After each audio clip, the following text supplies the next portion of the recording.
ამერიკის 7 საუკეთესო შტატი მინდა გითხრათ მეგობრებო, ესეთი 7-ეული შევადგინე, სულ რაღაც ეხლახანს. ესე იგი, ვინც იცით 50-ვე შტატი ბევრჯერ მოქვს მოვლილი სხვადასხვა სეზონზე, სხვადასხვანაირად მანქანით, მოტოციკლეტით, ვერტფრენით, თვითმფრინავით და ასე შემდეგ.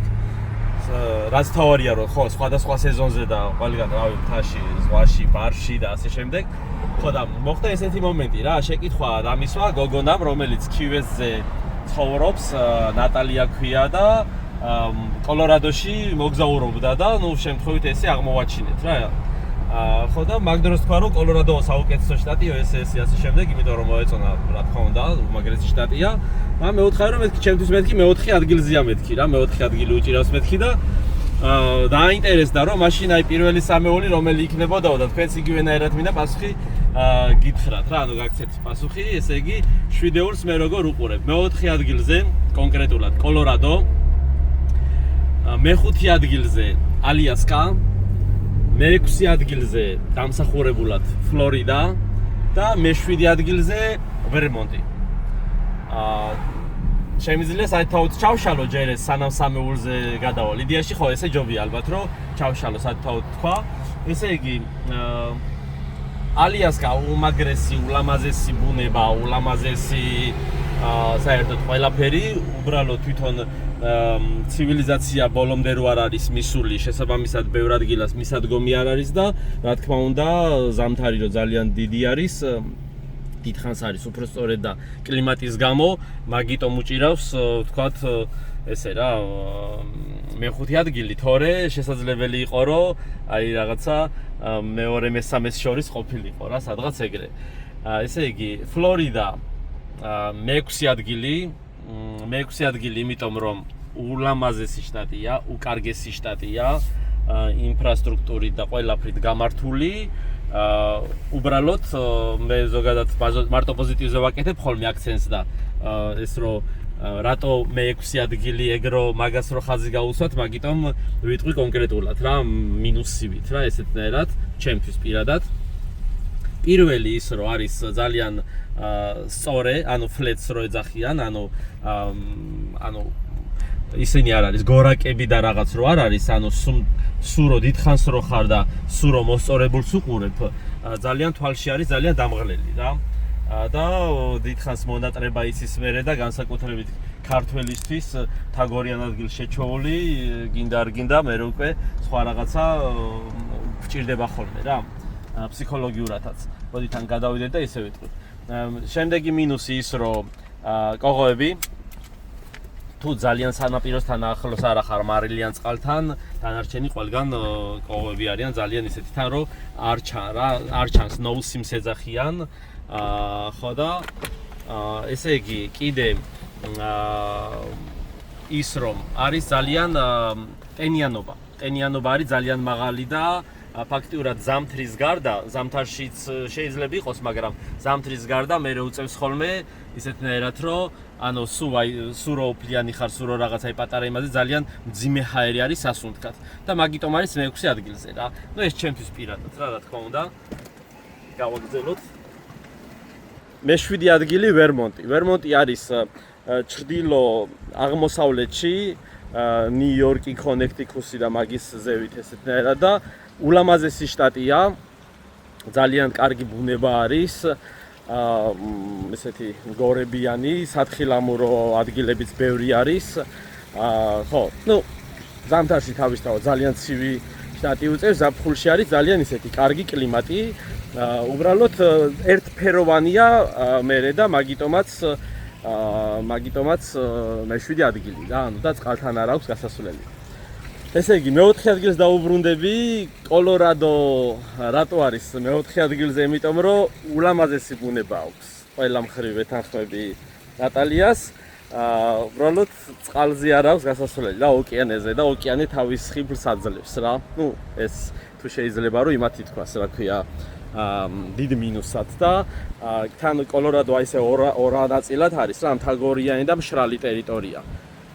რომელი მშრალი ტერიტორიაც ნამეტანი მშრალია და ყინვის დროსაც ანუ მშრალი ყინვა არის. შეგრძნებადობა ნაკლებია. ხო, მაგრამ ულამაზესი შტატია, ვეთანხმები ყველას, ვისაც კოლორადო უყვარს. მესამე ადგილი ძალიან მნიშვნელოვანი ეს არის შტატი ორეგონი და ორეგონი ანუ კოლორადოზე უკეთესად რატო ვთვლი რა მე პირადად იმიტომ რომ ორეგონს თავისთავად აქვს ოკეანე ორეგონს იგივენაირად აქვს სათხილამურო კურორტიც და უამრავი ჩანჩქერები და მე ძალიან მიყვარს ჩანჩქერები და მაგიტომ შეიძლება უფრო და ყველაზე მნიშვნელოვანი რაც არის რომ ოკეანის სანაპიროები ულამაზესია აქვს რაღაც ესე ოკეანეშივე კუნძულები და რაღაცას შემდეგ კლიმატი კიდე ძალიან მრავალფეროვანი აქვს ისეთი რბილი კლიმატი აქვს რაღაც ადგილებში ძალიან წვიმიანი ნახევარი ორეგონი ძალიან მშრალი არის და ანუ მრავალფეროვნება არის რა ძალიან ბევრი და ყველაზე კარგი ადგილი რაც არის კიდე ორეგონში ერთ-ერთი ადგილი არის მე ლოკაციას მივუთითებ ესე ლინკად ესე იგი არის უდაბნოს ბარხანები პირდაპირ ოკეანის პირას ანუ ქარისგან არის გამომშრალი მიწა და უდაბნოა ჩვეულებრივი ქვიშა არის რა და ამ უდაბნოს ბარხანების გარშემო კიდე არის ერთდროულად ნაძვიც და პალმაც რომელიც აი რა ვიცი ძალიან ისეთი უნიკალური შემთხვევა არის ძალიან იშვიათ ადგილას გვხვდება მსოფლიოში მსგავს სიტუაცია იმიტომ რომ ნაძვი არის ჩრდილოეთის ხე და პალმა სამხრეთის ხე და ანუ ერთად არის და თან უდაბნო არის და თან ოკეანის პირას რა და მაგიტომაც ისეთი არის რა ძალიან მიმზიდველი არის ნუ ჩემი გადმოსახედიდან მეორე ადგილი ჰავაი ულამაზესი არის და ვინც არ ყოფილხართ გირჩევთ აუცილებლად და თუ პირველად წახვალთ ანუ ჩემი ფავორიტი არის Big Island ესე ქვია ანუ ჰავაიზე ყველაზე დიდი კუნძული რომელიც არის მაგრამ პირველად როცა მიდიხართ წადით ოაჰუზე გირჩევთ ანუ შემოთავაზებებში ტურისტულიდან შეიძლება გქონდეთ მაუიც მაგრამ პირველად მაუიზე რო წახვალთ დიდ შთაბეჭდილებას ვერ მოახდენს იმიტომ რომ მაუი უფრო ისეთი დიდ სასტუმროებიანი და დასასვენებელი არის და სანახაობრივად ოაჰუს გირჩევთ მაგრამ ჩემი საყვარელი კუნძული არის Big Island-ი სადაც არის მსოფლიოში ყველაზე მაღალი მთაც მსოფლიოში ერთ-ერთი ყველაზე ვაუ ვულკანიც და კიდე ის ტელესკოპები არის იქ ობსერვატორიები სხვადასხვა ქვეყნის 13 სხვადასხვა ქვეყნის ერთ მთაზე ну ერთ-ერთი ისეთი ადგილია რა მსოფლიოში ყველაზე მნიშვნელოვანი ადგილი ხო და პირველი ადგილი რა თქმა უნდა კალიფორნია სადაც ეხლაც ვიმყოფებით კალიფორნია აი უმაგრესია ყველა გაგებით აბსოლუტურად იმიტომ რომ აქვს ძალიან დიდი და ისეთი უდაბნოც მშრალი უდაბნოც აქვს ძალიან დიდი ჩანჩქერებიც ესეთი იოსემიტე ნაციონალ პარკი არის ესეთი ყველაზე დიდი ხეები სეკვოიას ხეები არის ეს სეკვოია ნაციონალ პარკი ესე ქვია არის კიდე ესეთ საუკეთესო ტაჰოლეიკი რომელიც ულამაზესი არის თქვათ ჯოშუა თრი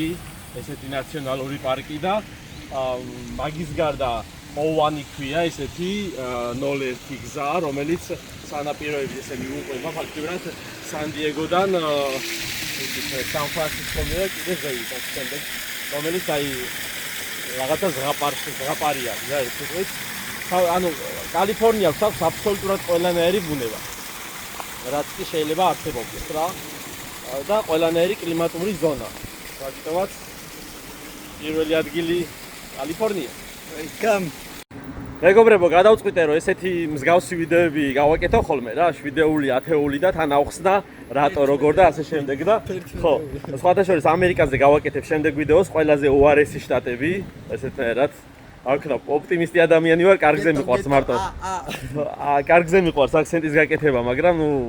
ესეც ცოტათი ალბათ საჭიროა რა ყოველ შემთხვევაში ისე რომ სხვა კუთხითაც რომ შევხედოთ რა ხო და რავი რა იყავით ხაზზე რა თლად ისე გამოგვიწერე და რაღაც ეგეთ რაღაცები რო არ ვთქვა ვისაც აინტერესებს ესეთი რაღაცები გადაუგზავნეთ რა ბევრ განსხვავებული რაღაცას გაიგებ აბა დროებით